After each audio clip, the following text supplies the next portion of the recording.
Welcome to Oxix technologies. Friends, आज हम बात करेंगे working principle of our split air conditioner. जी हाँ, गर्मियाँ आ गई हैं, एसीज ऑन हो गए हैं और मैंने सोचा कि यार इसके ऊपर भी वीडियो बनाई जाए, क्योंकि YouTube के ऊपर मैंने सर्च किया इसके बारे में डिटेल्ड वीडियो मुझे कहीं भी नहीं मिली। स्पेशली उर्दू या हिंदी के अंदर तो मुझे कहीं भी नहीं मिली कोई भी, मतलब एक पूरी की पूरी इन्फॉर्मेशन कहीं पे भी मुझे नहीं लगा कि किसी ने दी हुई हो। तो आज मेरी पूरी कोशिश होगी कि मैं आपको ईजी वे के अंदर एक कंप्लीट इन्फॉर्मेशन प्रोवाइड करूं, और उसके बाद इस वीडियो को देखने के बाद मेरी पूरी कोशिश होगी कि आप लोगों को इसके बारे में, यानी कि working principle of split air conditioner के बारे में पता चल जाए। और अगर आपसे कोई पूछे या आप किसी को बताना चाहें तो आप उसको बता सकें कि यार ये होता है फंक्शन एक स्प्लिट एयर कंडीशनर का। तो चलिए शुरू करते हैं।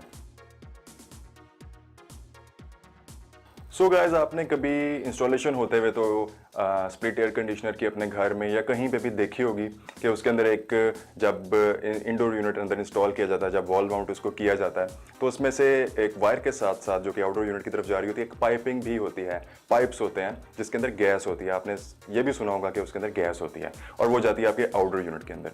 सबसे पहले उस गैस के बारे में बात करते हैं। पहले जो हमारे फ्रिजेस होते थे और एसीज होते थे, उनके अंदर जो गैस यूज होती थी उसको हम कहते थे फ्रेऑन। लेकिन वो बाद में डिस्कवर हुआ कि ओजोन लेयर जो हमारी होती है उसके लिए बहुत ज़्यादा हार्मफुल होती है। अगर वो आपके फ्रिज में से या एयर कंडीशनर में से लीक हो जाए तो वो ओजोन लेयर को डैमेज करती है।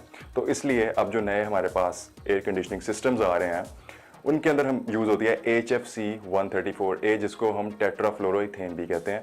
ये वो गैस है जो कि बिल्कुल भी हार्मफुल नहीं होती ओजोन लेयर के लिए और ना कि हमारे लिए। सो बात हो रही थी उस वाले पाइप की which is containing that gas, जो कि हमारे आउटडोर यूनिट की तरफ जाता है और ऊपर और उधर से ही जो हमारा पाइप है वो वापस रिवर्स होकर एवापोरेटर के ऊपर आ जाता है, यानी कि इंडोर यूनिट के ऊपर आ जाता है।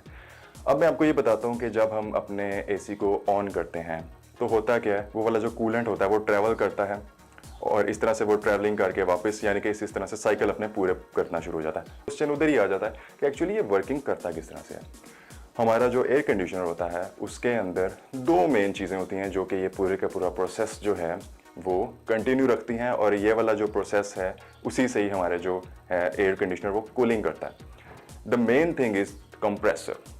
फर्स्ट ऑफ ऑल हम बात करेंगे कंप्रेसर के बारे में। ये तो आप जानते होंगे कि हमारे फ्रिजेस के अंदर भी और हमारे जो एयर कंडीशनिंग सिस्टम्स जो भी हैं वहाँ पे कंप्रेसर का होना लाजमी होता है। अब कंप्रेसर जो है वो कैसे काम करता है, एक तरफ से कंप्रेसर के अंदर कूलेंट आता है, मतलब कि वो जो गैस होती है वो आती है, और जो दूसरी तरफ होती है वहाँ से वो निकालता है उसको, उसका प्रोसेस को फास्ट कर देता है। मीन्स के जो उसकी ट्रैवलिंग होती है गैस की in whole process from indoor unit to outdoor unit, उसको तेज़ कर देता है। कंप्रेसर का काम सिर्फ ये होता है।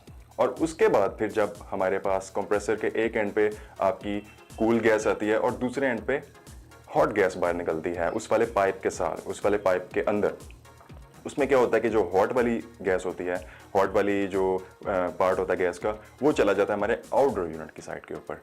आउटडोर यूनिट के अंदर पूरी की पूरी वहाँ पे जो है वो बनी होती है एक, जिसको कहते हैं ना, एक पाइपिंग, पूरी की पूरी पाइपिंग हुई होती है, जैसे रेडिएटर होता है हमारी गाड़ी का, इसी तरह से वहाँ पे भी हुआ होता है सिस्टम। और वहाँ पे एक पंखा लगा होता है, एक फैन लगा होता है जो आप जानते हैं, जो कि इस प्रोसेस को और ईजी कर देता है, जो कि गर्माहट होती है उसकी, उसको बाहर फेंकता है।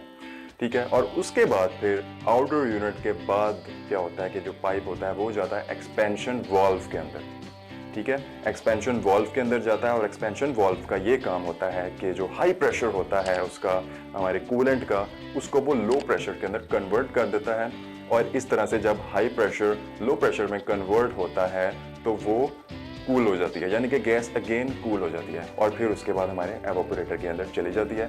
और इस तरह से ये पूरे का पूरा जो साइकिल है वो चलता रहता है और इस तरह से जो हमारा एयर कंडीशनर है वो वर्किंग करता है। अब बात आती है जी कि जो हमारे एयर कंडीशनर से जो पानी निकलता है, मीन्स के जो बाहर की तरफ एक छोटा सा एक प्लास्टिक का पाइप देखते हैं जिसके अंदर से ठंडा पानी निकल रहा होता है, वो क्या होता है, वो एक्चुअली वेपर्स होते हैं।